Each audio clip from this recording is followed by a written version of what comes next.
Hello, I'm PJ with LV4GD, and it's been some time, but we continue with Genesis 31.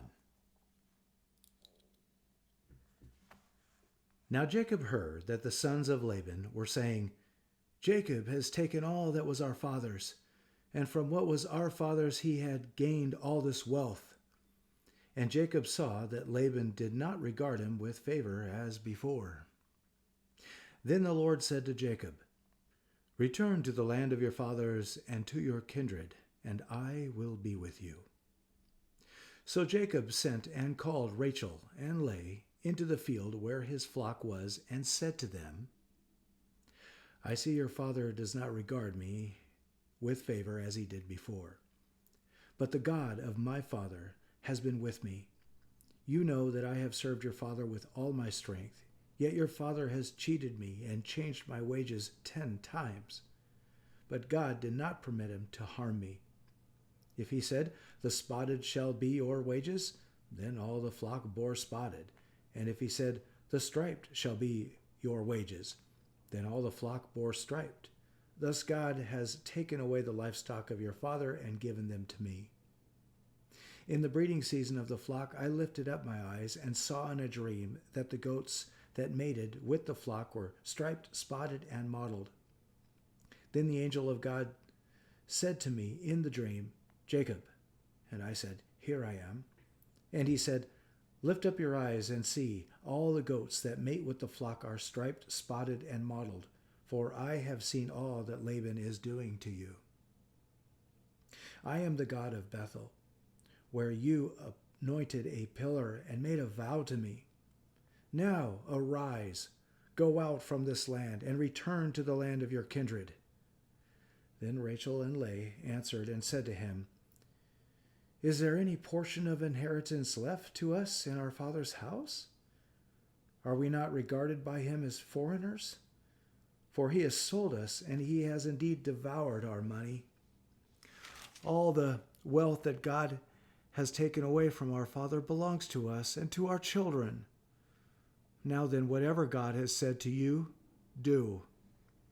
So Jacob arose and set his sons and his wives on camels.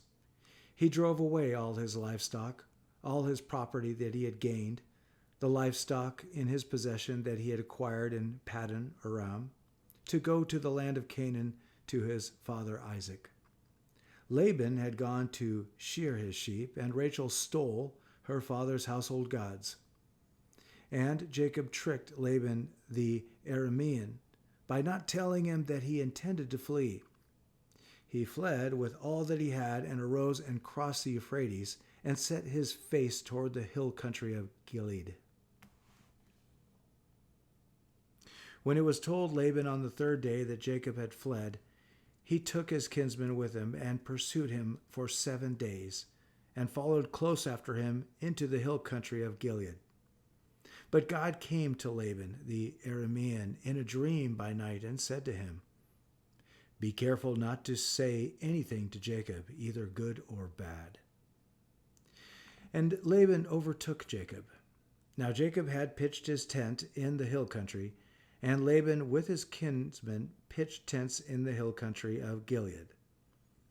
And Laban said to Jacob, What have you done, that you have tricked me and driven away my daughters like captives of the sword?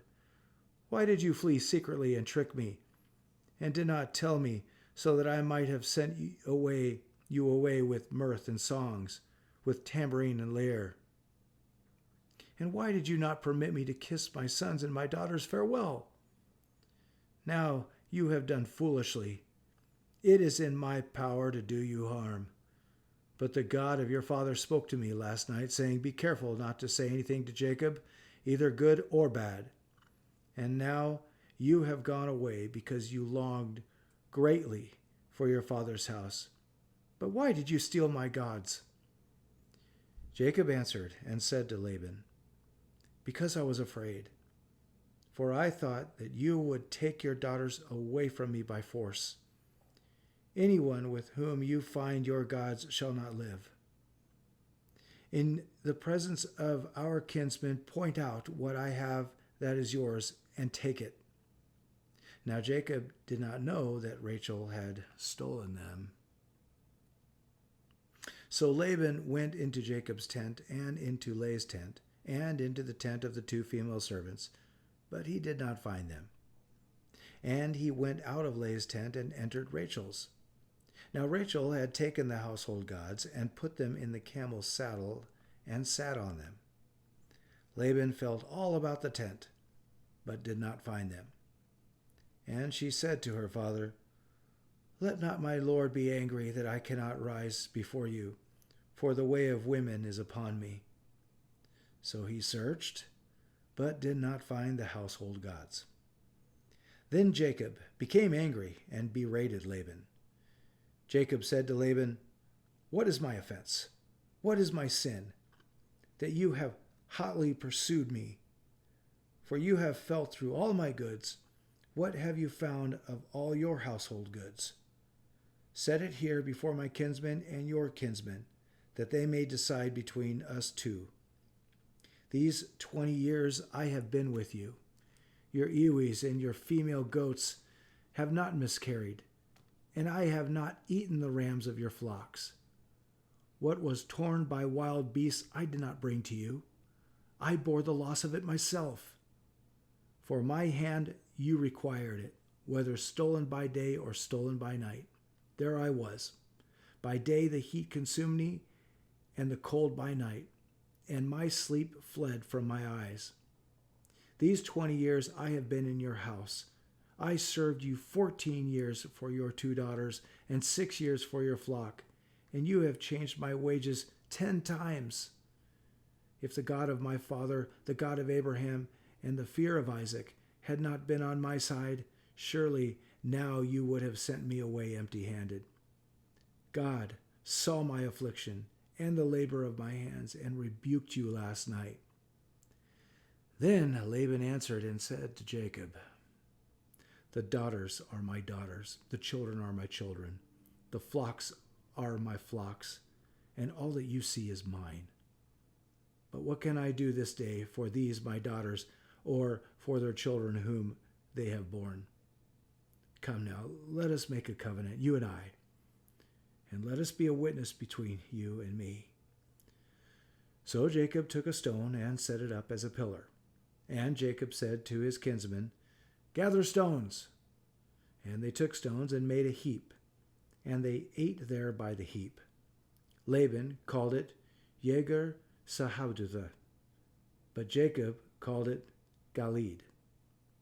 Laban said, "This heap is a witness between you and me today." Therefore he named it Galeed and Mizpah, for he said, "The Lord watch between you and me, when we are out of one another's sight. If you oppress my daughters, or if you take wives besides my daughters, although no one is with us, see, God is witness between you and me." Then Laban said to Jacob, "See this heap and the pillar, which I have set between you and me. This heap is a witness, and the pillar is a witness, that I will not pass over this heap to you, and you will not pass over this heap and this pillar to me, to do harm. The God of Abraham and the God of Nahor, the God of their father, judge between us." So Jacob swore by the fear of his father Isaac, and Jacob offered a sacrifice in the hill country and called his kinsmen to eat bread. They ate bread and spent the night in the hill country. Early in the morning, Laban arose and kissed his grandchildren and his daughters and blessed them. Then Laban departed and returned home. Thank you for joining me tonight. Look forward to our next visit.